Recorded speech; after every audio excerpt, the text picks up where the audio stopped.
Idoso em Foco. A experiência de quem já atingiu a maturidade em um bate-papo descontraído sobre a vida e as questões do cotidiano.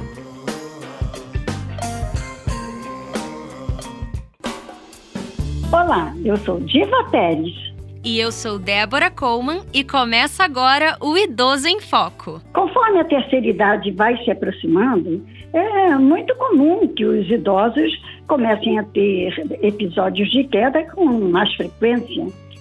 Isso é explicado porque, com o passar do tempo, o idoso acaba se tornando mais vulnerável devido a fatores ligados ao próprio envelhecimento. Segundo o relatório global da OMS sobre prevenção de quedas na velhice, entre 28% e 35% das pessoas com mais de 65 anos de idade sofrem quedas a cada ano. E essa porcentagem se torna ainda maior para idosos com mais de 70 anos, variando entre 32% e 42%. Isso mesmo, Diva. E por conta disso, os idosos e os familiares precisam tomar cuidados redobrados para evitar esses acidentes, pois eles podem impactar de forma bastante negativa, levando em consideração que um idoso leva muito mais tempo para se recuperar e às vezes ainda pode ficar com sequelas para o resto da vida. Não é à toa que é muito comum ouvirmos histórias ou conhecermos algum idoso que já quebrou o fêmur, o braço ou alguma outra parte do corpo em uma queda que nem pareceu tão séria. Exatamente, Débora. Já que é tão comum e extremamente perigoso sofrer quedas na terceira idade, acho que, antes de qualquer coisa, precisamos entender melhor sobre as causas biológicas que levam um idoso a se tornar um alvo tão vulnerável desses episódios. E por isso conversamos com o ortopedista Berlie Assad, que também é chefe da cirurgia no quadril do Hospital Universitário Pedro Ernesto, da UERJ. Ele explicou as possíveis causas de quedas na vida idosa serem tão corriqueiras.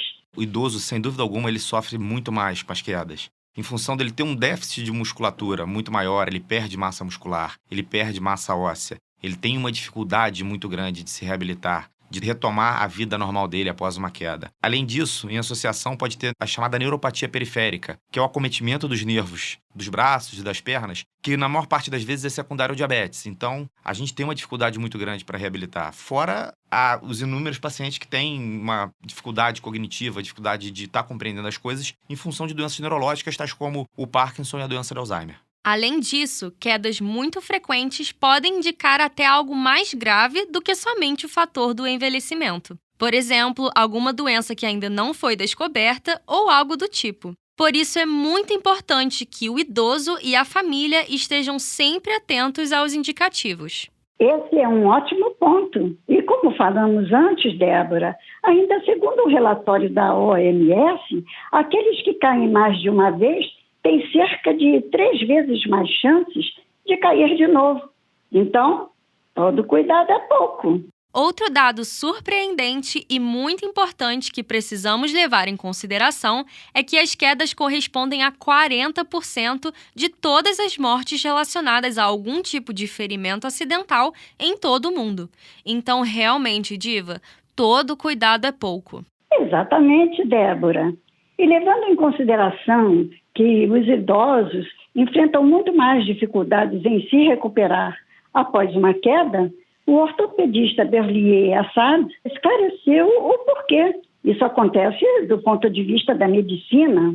Eles têm uma massa muscular mais fragilizada, pior, mais fraca. Eles demoram muito a recuperar a massa muscular se eles passam por algum período de imobilização ou de restrição ao leito. E aí a gente só vai tendo cada vez mais dificuldade. A restrição ao leito diminui mais a massa muscular, aumenta a fragilidade óssea, a tão conhecida e tão temida osteoporose, que é uma doença silenciosa, e muitas das vezes esses pacientes se desorientam pela restrição no ambiente de confinamento. Eu conversei com a aposentada Alcideia Sobral, de 86 anos, que mora em Guapimirim, no Rio de Janeiro. Ela revelou que já sofreu algumas quedas bem sérias e ainda carrega as consequências de algumas delas. A primeira queda assim, mais difícil foi no Rio de Janeiro, em São Cristóvão. Na calçada tinha um ressalvozinho. Eu tropecei com a perna esquerda e bati com a direita na quina da calçada, que afundou minha patela lá para dentro, tive que operar. Fiquei 13 dias internada para operar. Isso nos leva a pensar, Débora, em como devemos agir quando um idoso sofre uma queda.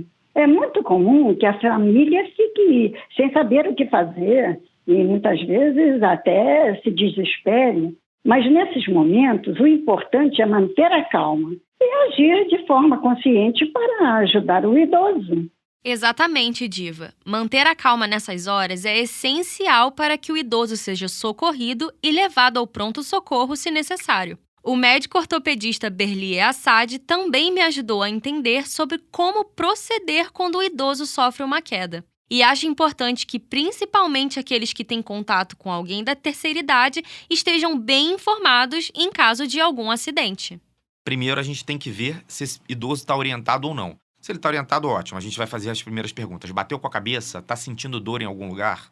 Não, se ele desorientou, não tem nem discussão. A gente tem que ir para o pronto-socorro, para o serviço de pronto atendimento. Ele está orientado, mas está sentindo dor a nível do punho, que pode significar uma fratura do rádio distal, que é frequente na osteoporose. Ele sente dor a nível da virilha, da região que a gente chama de região inguinal. Pode falar a favor de uma fratura de quadril, dor na região lombar. São as 3 principais fraturas que a gente vai encontrar no idoso e que estão diretamente relacionadas com o processo de osteoporose. Muito importante sabermos essas informações. Mas, Débora, você sabia que, segundo o Conselho de Enfermagem do Mato Grosso, 70% das quedas acontecem dentro da própria casa? É verdade, Diva. Os idosos não estão seguros nem dentro da própria casa. Todo cuidado é pouco. Inclusive, foi o que também aconteceu com a aposentada Alcideia Sobral, que caiu no quintal de casa, quebrou o ombro e está em recuperação. Tive essa última queda. E o médico me deu até dia 20 para voltar lá para bater a radiografia e ver se estou com o braço na tipoia, está firme, para poder ver se ainda está quebrado ou se calcificou.